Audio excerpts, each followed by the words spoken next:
Hey, what's up, guys? Welcome back to Luke's View, and today I have a very exciting podcast for you guys today that I've actually found in my Zoom archives and I've pulled back out to share with you guys today.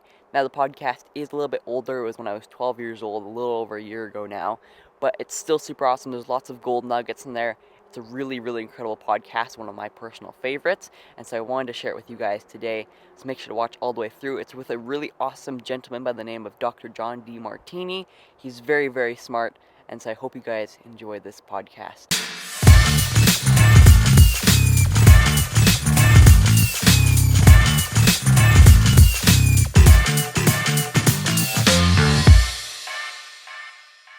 Hey everyone, my name is Luke Aberley and I'm here with my dad, Troy Aberley. And today we have a very special and exciting guest who has been a huge inspiration to me. He's really, really incredible person and very smart. And that is Dr. John Demartini. Thank you so much for coming on today, sir.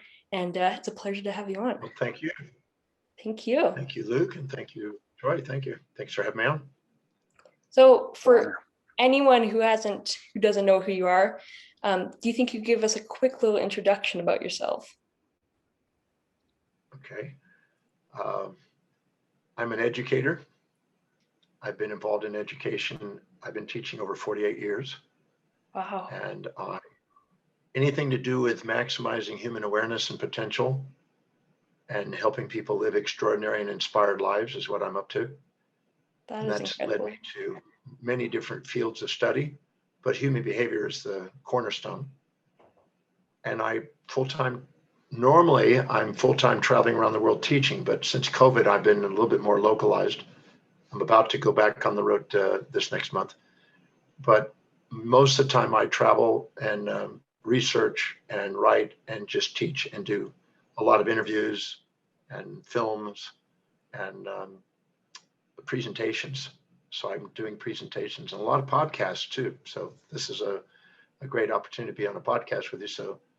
But I'm just a guy that's dedicated to helping people do extraordinary things with their life. I believe that we have amazing potential inside us. And if we apply the principles and methods that have been proven to work over the decades and centuries, we can do something and leave our mark on the world. Yes, I agree. So it's a pleasure to have you with us because of that. Yeah. Thank you. So my first question for you, sir, is what was your first business and what age did you start it at? Good question. When I was 9 years old, I was into baseball and sports, depending on the season. And I went to my father and I said, Dad, I want to buy a baseball and a glove and a bat. And he said, okay. And I said, so what can I do around the house to earn the money to buy those? And he said, well, have you mowed the yard? I said, yes, sir. Have you edged the sidewalk? Yes, sir. Have you clipped the hedges? Yes, sir. You weeded the flower beds? Yes, sir. You swept all the sidewalk and the driveway? Yes. You cleaned out the garage? Yes. Have you shined my shoes? Yes. Have you tightened down the shale on the side of the house? Yes. He said, son, I don't know if there's anything else I need done, and I can't just give you money without doing something in exchange for it. So I suggest that you go to the neighbors and see if there's anything you can do in the neighborhood to earn some money. I went, okay. I was a little let down, but I thought, okay. And I knew I had a skill at doing yards and things because my dad trained me on that. And so I went to the Evans, 2 doors down. I went down to the Evans house and asked if I could clean up their yard, edge the sidewalk, mow it, hedges, everything. And they said, well, how much? I didn't think in advance. I didn't prepare in advance. So I just had to come up with a number out of the air, and I threw a number out there and they said, well, that seems reasonable and fair. I probably could have got higher, but I didn't know what to do. And so I did it. I got bee stung and I got blisters and I got sunburn, and I worked the whole day in this yard, and they paid me. And the next thing I knew, I had a baseball and a glove and a bat. And my dad saw that I was starting to go around the neighborhood to earn money. And he said, son, I see you got a baseball glove and a bat. What did you do to earn it? And I said, I did what you told me, go to the neighbors and everything else. He said, what equipment did you use? And I said, Well, the equipment in the garage. He said, well, son, you can't use equipment without paying a depreciation cost on that and a gasoline cost. How much? He said, well, what did you do and how long did you use it? And he calculated on there and he said, you owe me $7.50. I said, well, I spent it. He said, well, that'll teach you to make sure that you know all your costs and your taxes and everything else before you spend money, because it's not your money. I went, okay. So I had to do 3 more yards to then pay that amount to get caught up.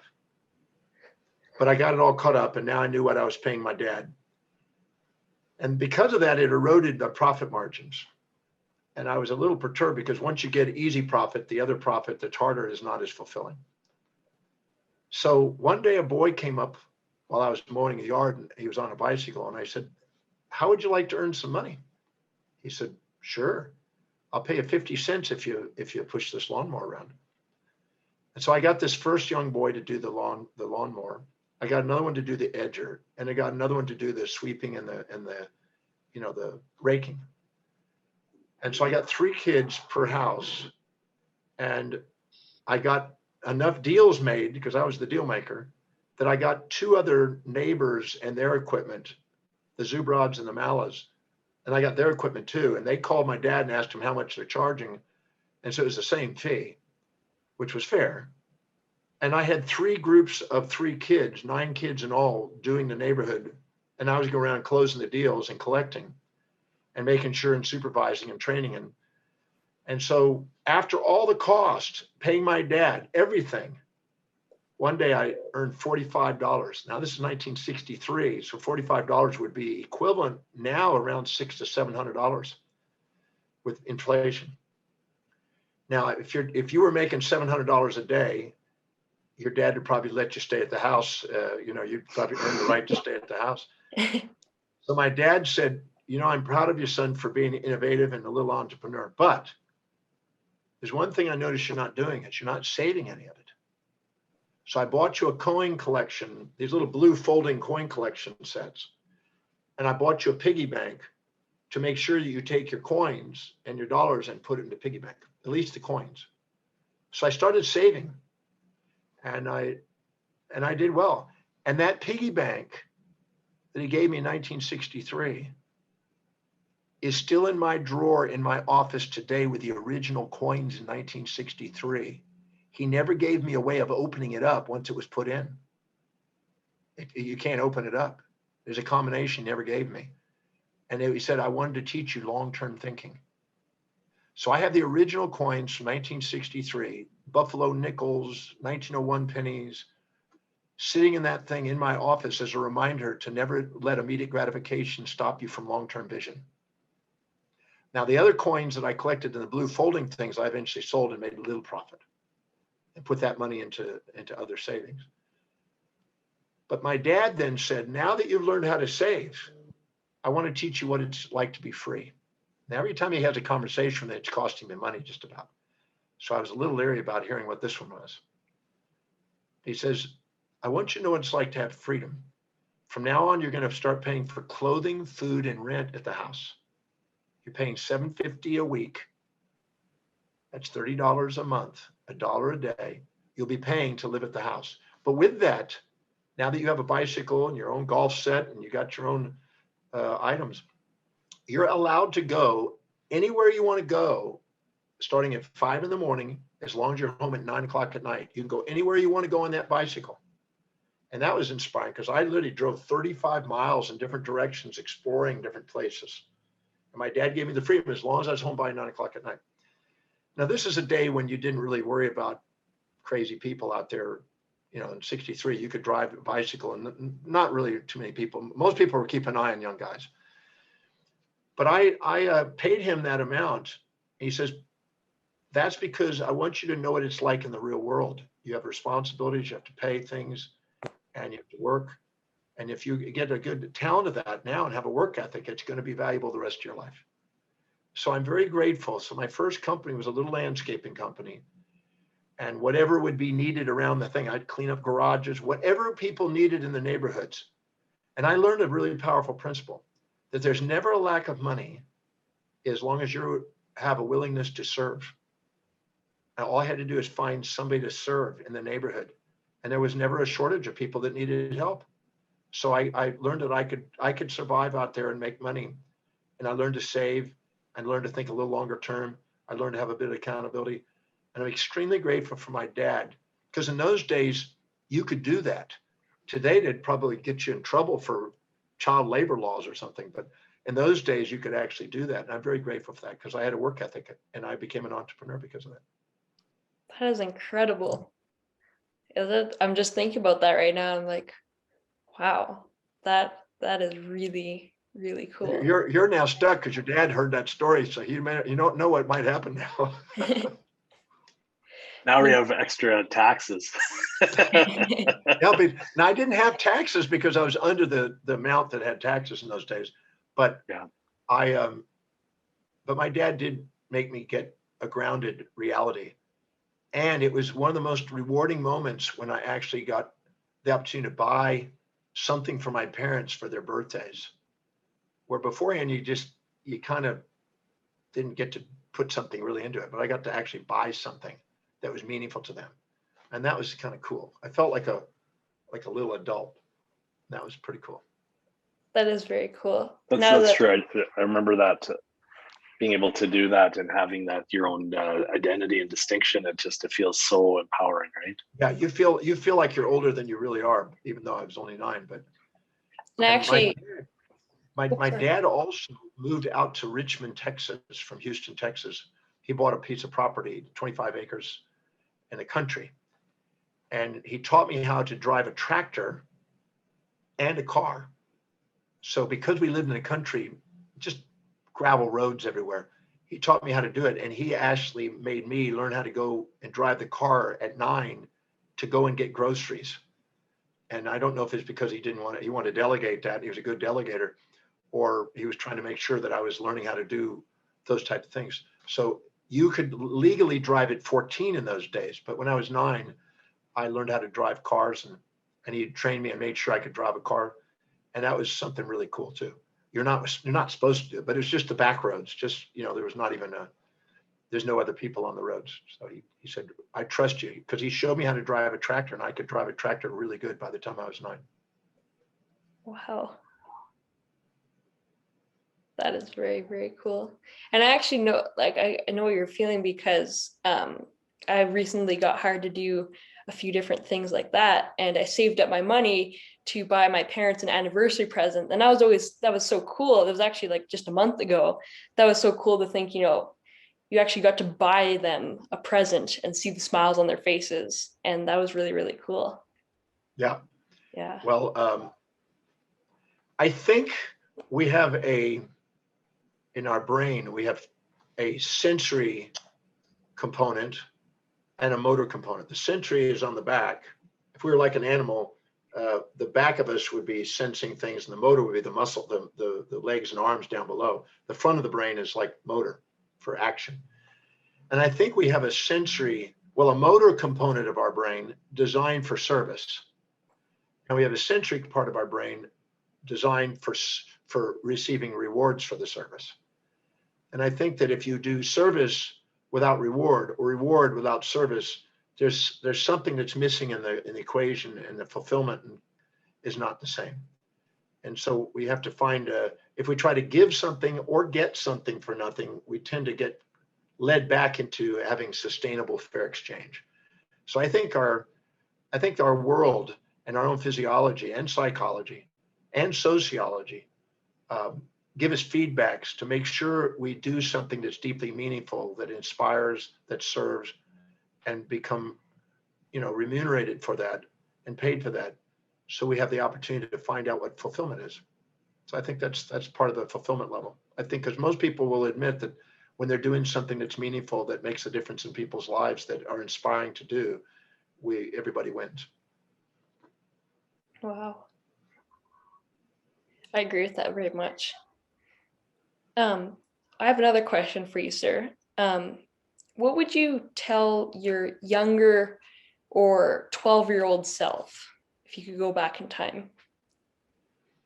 What would I tell him as far as advice, or just things to do or not do? just kind of general advice, like saying, here's some tips for you.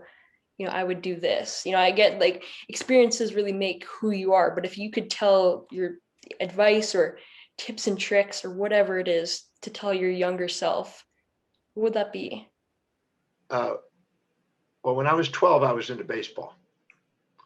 And I was very grateful to be in baseball. I mean, baseball was like my center of attention at the time.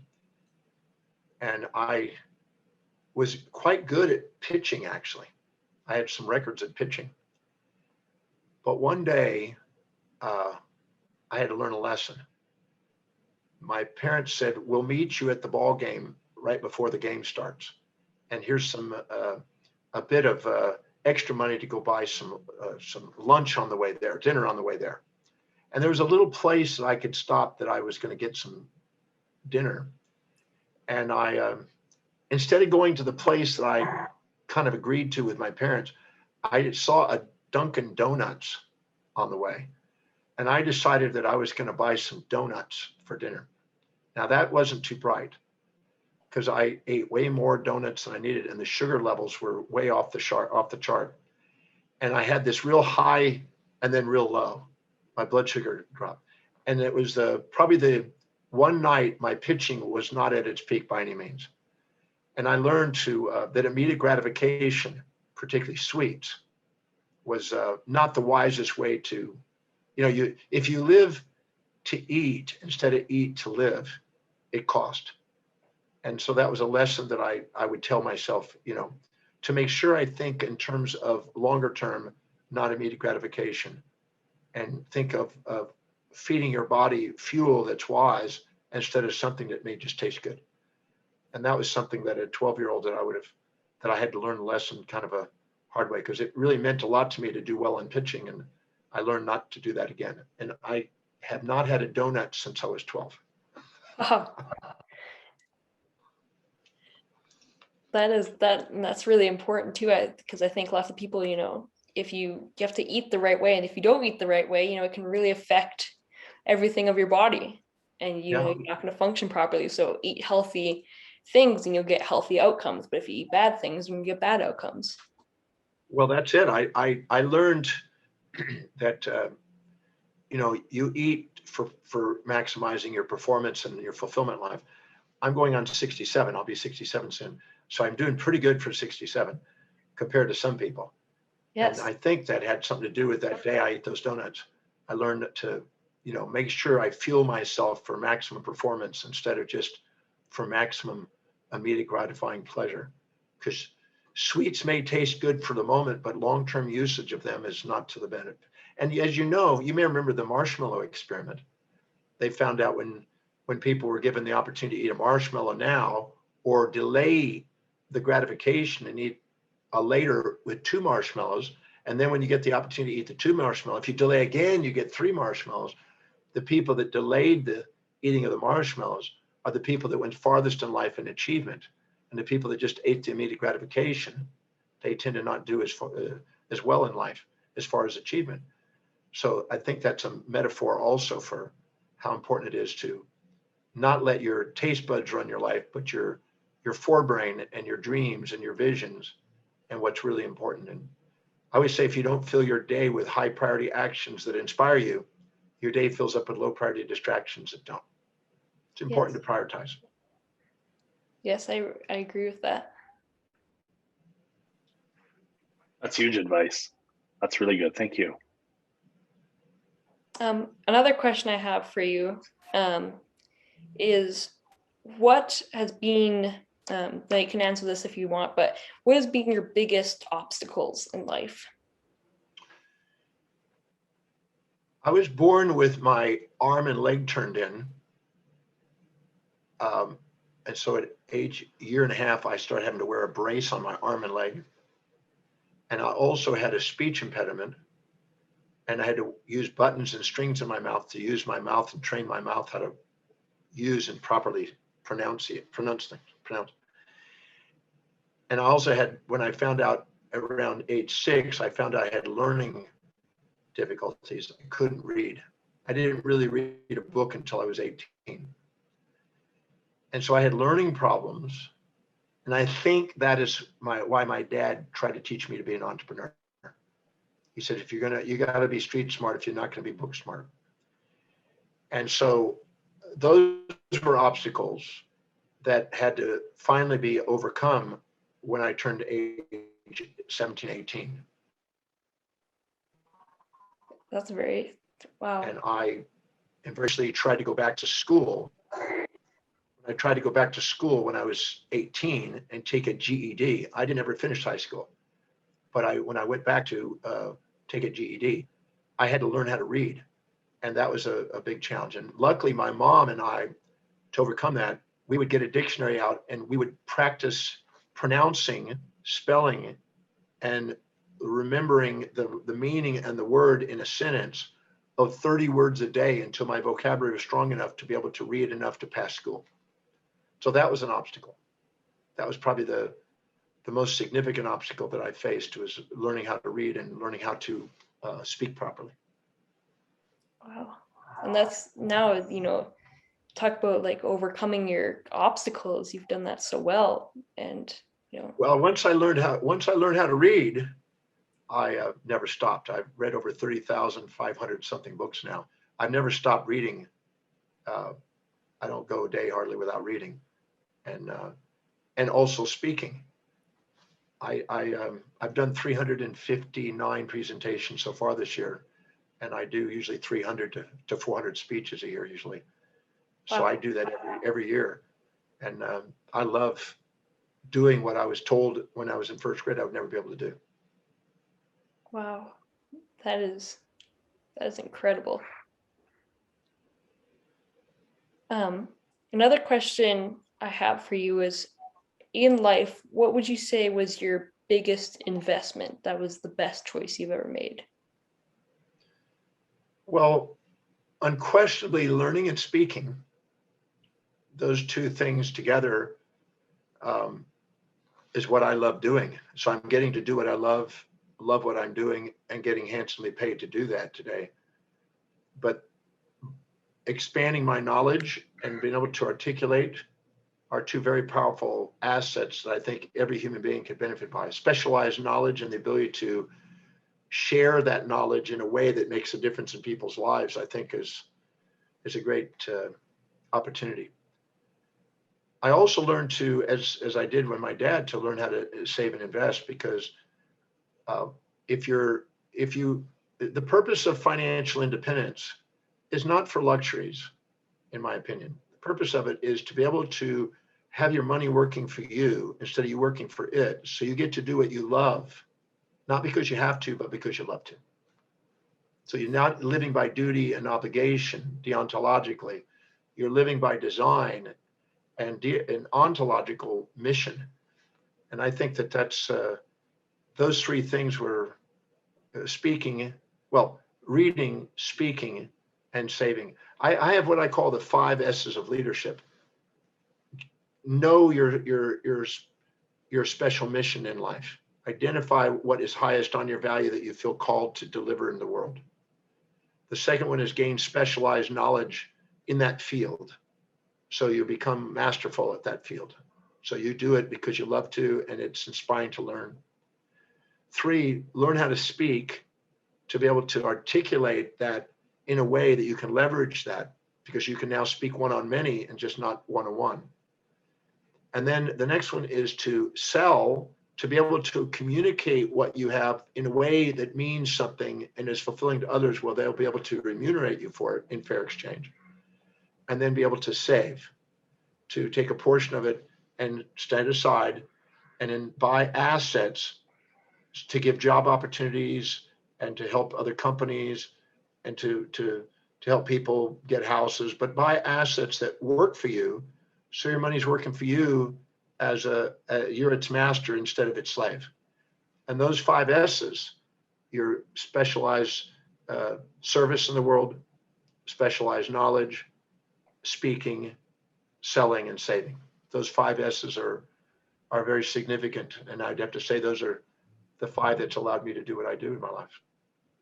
Wow. That's very, very powerful. Thank you so much. Yeah. Do you have any questions, Dad? The question I guess that you've answered so many as we went through, and the one that I can't help but ask is, people who are maybe stuck with a certain type of, you've definitely were grateful for your dad and how he taught you. If you're a parent watching today and you say, this all sounds good, but I'm working really hard, what do I do to try and enhance my family or the outcome? Do you have a piece of advice for that parent or for that kid that you would give them today? When I was 27 years old, I just opened up my practice as a health professional at the time. And I was doing a little of everything. I kind of too dispersed, too multitasked. And I went to a Walden's bookstore. There used to be a chain called Walden's Bookstore. There was a Dalton and Walden's in those days. Yeah. I went to a Walden's bookstore and I found this little book called The Time Trap by Alec McKenzie. And this book, as I read it, I underlined it, circled it, extracted it, and summarized it, as I did most books. And then I created a chart that if I shared this chart, it could help anybody. So if you don't mind, I'd like to share what I learned from it. Yes. I got a piece of paper. Please. I got a piece of paper out, good old 8.5 by 11 piece of paper. And I put 5 lines in it to make 6 equal spaced columns. In the far left column, I wrote down every single thing that I did in a day. And not broad, vague generalities, but specific actions. Not marketing, but the actual actions that I did, calling, writing, copy, whatever it may be. And I wrote down every single thing that I did from the time I started the day until I ended the day. And divided into personal and professional. What was the personal stuff I might do at home or related to home, and what was the stuff I did that was at work. And then I imagined myself over the next 3 months, what might I do? Because different days I would do different things throughout the week. So I wrote down everything that I imagined that I might have done in the last 3 months to make sure it was on that list. So I was as thorough as I could of everything that I spend my time on, because your time is your life. And once I did that, as I was writing that, it became evident to me that many of the things I was doing was not all that productive. I was busy, but not productive. And when I did that, I was majoring in minors and minoring in majors in some cases. When I got through that list, I then put next to it, how much does it produce per hour? And I basically identified production per hour is how much I'm able to serve another individual enough where they feel it's worthy enough to pay. So what is it producing per hour? Because if I'm not producing anything, it's not doing anything for anybody. So I wrote down next to each of those items, what does it produce per hour? And if I spent a half hour on it, I'd double the number. If I spent 2 hours on it, I'd half the number. But I did an extrapolation and I put it the best of my ability, what I could imagine, what it would be worth per hour doing it. What can I produce? Some things were producing zero, and some were producing thousands of dollars an hour. And then I prioritized that entire list according to what produced the most down to least. And the one that produced the most, believe it or not, was speaking. I could leverage myself with that. And the second most was the clinical application, working with the clients. So I prioritized that list according to what was the most productive to the least productive. Because anytime I'm doing the most productive, I'm raising my self-worth. Anytime I'm doing the lowest in the productivity, I'm devaluing myself. If I'm spending hours and hours producing nothing, I'm devaluing my time. When I got that done, I then on the next column, I wrote down how much meaning does it have on a 1 to 10 scale. 10 mean I'm absolutely inspired. It brings tears to my eyes, the opportunity to do it. And a 1 is like, oh, I got to do it. Like I'm obligated to do it. It's a duty instead of a design. And I prioritized that entire list again, according to what was most inspiring that I couldn't wait to get up and do spontaneously, and the things that I felt I had to be motivated to do. Things I was procrastinating, hesitating, and frustrating on instead of being, disciplined, reliable, and focused on. And I prioritized that list. And then I took that list and I put it next to the list before on productivity. And I happened to find that some of the things that were most meaningful were the most productive. And speaking was one, and doing the clinical work, those are the two that were most meaningful and most productive. So I prioritized them both together and saw and looked at that, what was most meaningful and productive. What is it that I couldn't wait to do and other people couldn't wait to get? Then the next column I did, how much would it cost to hire somebody to do that action to the same standard as what I would want? And every cost, not just salary, but parking cost, training cost, office space cost, equipment cost, depreciation cost, everything. What would it cost, the best of my ability and knowledge, what would it cost down to the penny to have somebody do those actions? And then I prioritized that list according to the spread, the difference between what it would cost versus what it would produce per hour in that action. And I prioritized that.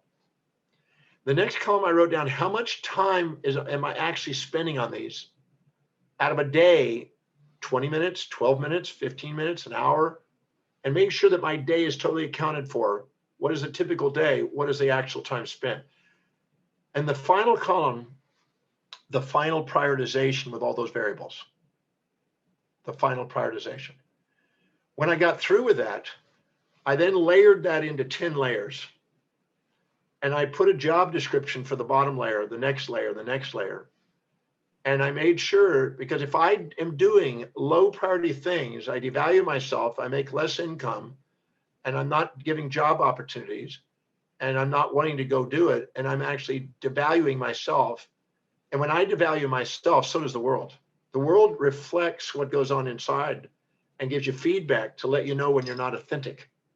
And you're most authentic when you're doing the most meaningful and productive things. That two sides of the brain again. So I reprioritized it, hired somebody to do the lowest one, hired somebody to do the next one, hired somebody to do that one, so I could spend all my time doing the most productive things, which more than compensated for those things below in income, and gave job opportunities, which I helped the economy, freed me up in my time, gave me more time to be at home with the family and children, and allowed me to make more income. And my business went up tenfold in 18 months from that exercise. And I was able to serve more people more efficiently, give more jobs, help more taxes, pay more for the use of the space because I had expanded my office, more equipment. I mean, I was able to contribute to the economy, pay more taxes, make more income, and have more time for my family and have more wealth to put away into savings sooner. So that one action liberated me. And if you do that same thing at home, even as a mother, you may find out that you have skills that you could be doing that could produce more income than the cost of having somebody to do some of the household activities. So if you're capable of earning more than what you could hire somebody to do, the cleaning or shopping or cooking or whatever, you can liberate yourself from a depreciating activity and free yourself up to have more time quality with the kids, the children, more time to go and do some service that keeps you active and engaged, serving people. And that exercise is a gold mine that I think every human being can do. And any father or mother, if they do that, I've done it thousands of times. I have yet to see one that didn't say thank you from that exercise. That's huge. I love that. Yeah. Could you share that file with us? The file, do you have like a PDF or a worksheet that I could? You've Yes, I have a form. If I put that I could rebuild it too. I just thought if you had it, sir, I would ask Luke to share with the people watching. And let me have the email. Luke, what is your email? Luke Aberly12@gmail.com. Okay, say it again. Luke Luke Aberly at Aberle, ABERLE ERLE 12@gmail.com. 12gmail.com. Okay, Luke at Aberle 12gmail.com. Oh, sorry. It's Luke Aberly at 12@gmail.com. At. Okay, so not Luke at. Luke Aberly, all one word, Yep. at 12gmail.com. Yes, sir. Okay. Thank you. Sorry, and I think it's because I was saying it just the way it came across. It's Luke Aberly 12@gmail.com. Okay, pardon me. Luke Aberly 12@gmail.com. Yes. Yeah, I think that'd be really cool, sir. Yes. No I problem. love that idea. So that's such a common question: is how do I organize? And on a call that I was on this morning was the same thing. As I used a analogy. I said to the person, now that we know your goal, I would like you to make up a list of a to-do list, but I'd also really like to see the not to-do list. And I said, I have a feeling in your particular case, the not to-do list is going to get quite long. Yeah. Because he was spending a lot of time focusing on old things that were never going to get him to where he was. You know, I'm a firm believer in delegation. I delegate most things. I don't do anything but research, write, teach, and teaching could be one-on-one consulting, one on podcast, one on webinar, one on keynote speech, one on radio, television, newspapers, magazines, or movies. Teaching, any form of teaching I do. And there's a prioritization to that. But I don't do anything else. I travel when we're out of COVID, I'll be traveling again. But I live on a ship, so that travels anyway. So in the process of doing that, everything else is delegated. So I haven't driven a car in almost 32 years. Wow. I haven't cooked since I was 24. I don't do anything else. I delegate pretty well everything. I'm useless except for researching, writing, teaching. That's where my area is. And that's what I love. So I've delegated anything other than what I love. I really believe if you do that, you can live an inspired life. You're doing what you love every day. You'll automatically activate the executive center in the forebrain, which is also the gratitude center. So you have way more to be grateful for every day when you do that, because you're not bogged down with things you think you're supposed to do, have to do, got to do, all the imperative language that you think is important, but only because you trapped yourself. That's really Do you live on a ship then all year round? Well, I live on a ship, and for 20 years, I've lived on a ship called the World, and it circumnavigates the world. It's been not active because of COVID, but it goes active again this next month. So I will be back on.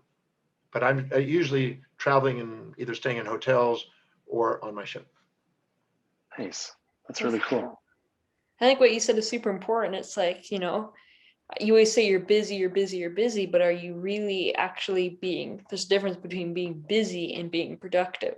And are you actually getting things done that are actually moving you forward, or are you just being busy just to keep you right where you are? And that's actually a really good question. Yeah, many people confuse actions and reactions with actually productivity. And that's, if it's not discerned and just differentiated, we can get our time, taken away by putting fires out instead of actually being on fire. And like you said, like if it takes you an hour to cook dinner, and that's an hour, you can hire someone for $20 an hour or whatever, and then you can do a consultant call or whatever that would make you $40 an hour, and you can get so much more for your time. And yeah, can I share a story? Do I have time to share a story? Yes, please. So I was in Washington State, and I was teaching a program, one of my signature programs called the Breakthrough Experience, which I've taught 1,126 times now. And there was a couple there, a young couple, mid-30s, and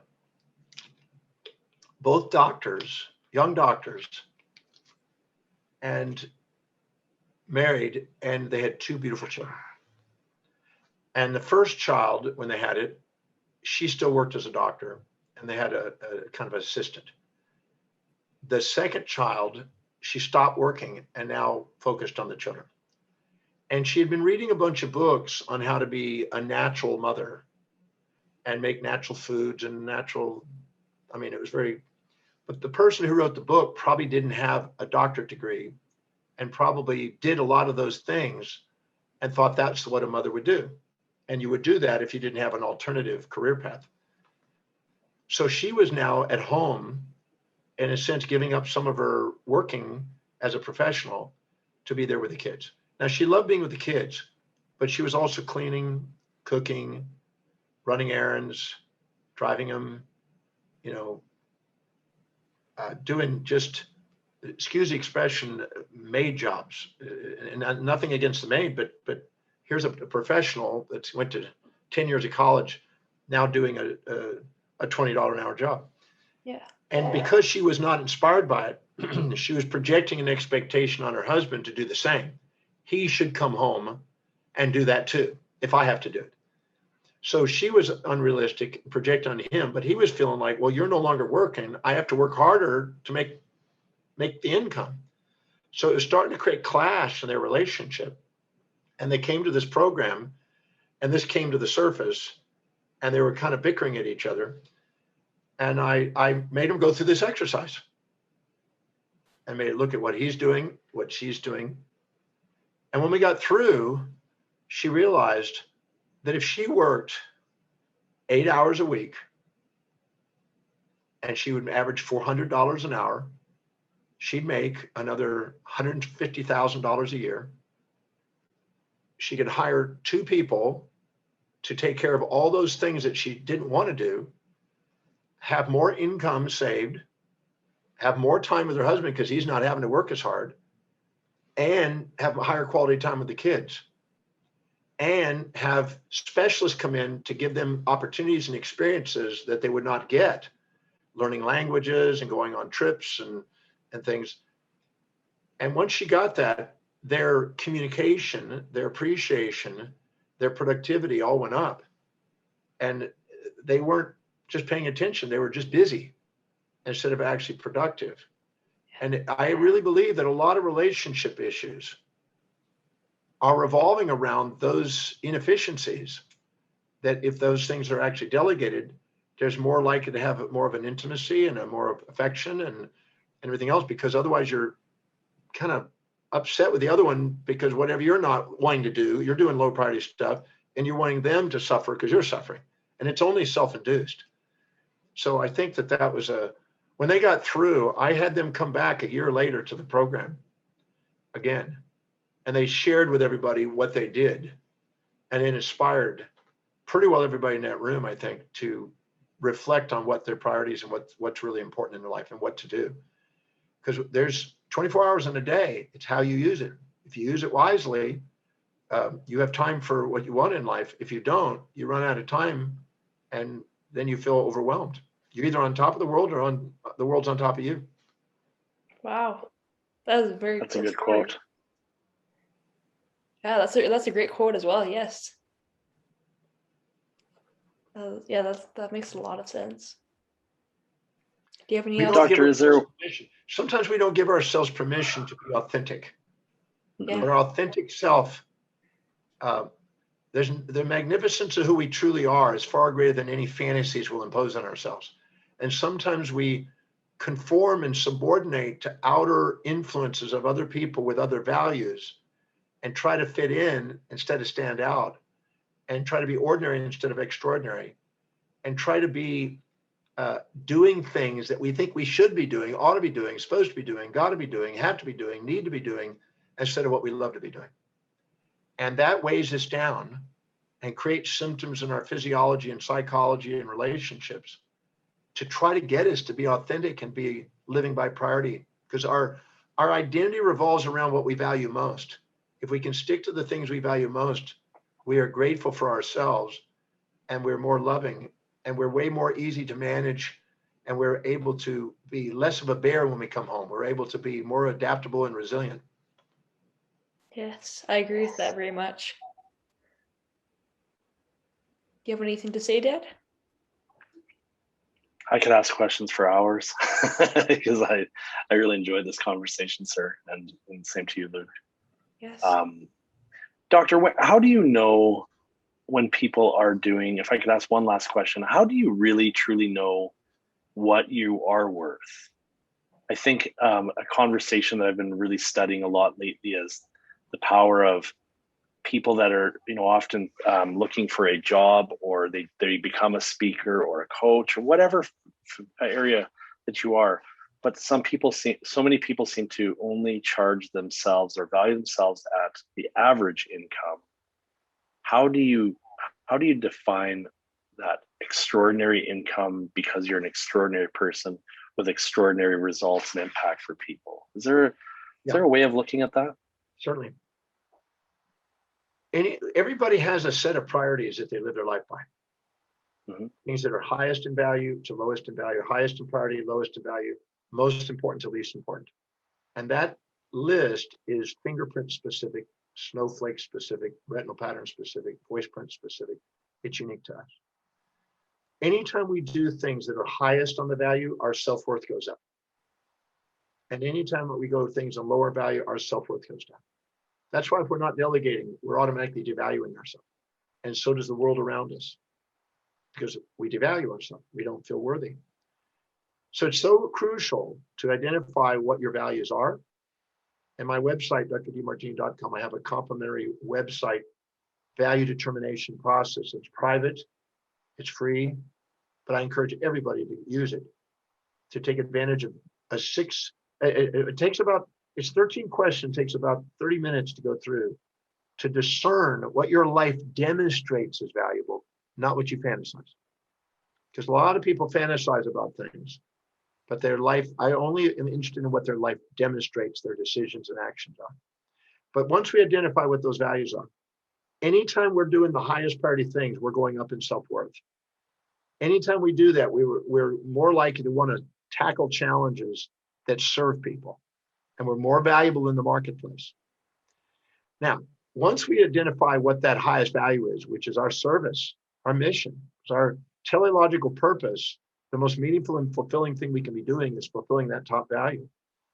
Once we identify that and we take actions to fulfill that and create a job around that, so we can't wait to go to work, it's easy for us to sell because it's the thing we want to learn the most about. It's a thing we want to master. It's a thing we can't wait to do. And when you can't wait to go to work, people can't wait to get that service. So that's the first step. The second one is, if you don't know what the dollar value is for what that is per hour or per half a day or per session or per product or whatever, it's a very simple exercise. It's fun. And all it takes is two people, you and somebody else. And what you do is you have somebody come up to you and you say, for that 1 hour session, let's say coaching, you say $5 and you go up. No, way more than that. $10 up, $20 up, $40 up, $80 up, $160 up, $320. The second you pause, you break the increments down. 300, 250 up, 260 up, 275. Stop. Their physiology and their intuition knows what they feel they're worth at that moment. And that exercise works amazingly. And if you try to go above that, you'll have difficulty selling and you'll feel that you're not quite up to it. If you go below that, you'll feel you're not doing enough. One tends to make you, if it goes too hard, you'll go altruistic. If the other one is too low, you'll go narcissistic to try to get you back in there. It's a feedback, a homeostatic, intuitive feedback to get back to your price. Now, once you identify that, you want to raise it. What you do is you write down 100 benefits to the collective customers that you're serving. How will it benefit them? 100 benefits to them of raising it to the new fee that you want to go. And I tell people usually you can increment 10% fees without too much reaction. And then you can do it again at another time. Just keep raising it 10%. People can handle 10% fluctuations without much emotional reaction. If you try to double it, they'll react. But 10% they can handle it. So you raise it 10%, you go, okay, what's the benefit to the client of this new fee at 10% higher? And what's the drawback to the client of the old fee? And you do 100 drawbacks to the client of the old fee and 100 benefits to the client. in their values, not yours, theirs. And once you perceive more advantage and disadvantage of the new fee, you can look somebody straight in the eye and you can say the new fee and it won't be any problem. And then if you do that exercise again, up, up, up, now it's instead of 275, you now added another $30 to it. It's now 300, and you won't even bat an eyelash. And all of a sudden you go, wow, it's my ratio of perceptions and how I project myself that is now picked up by the client.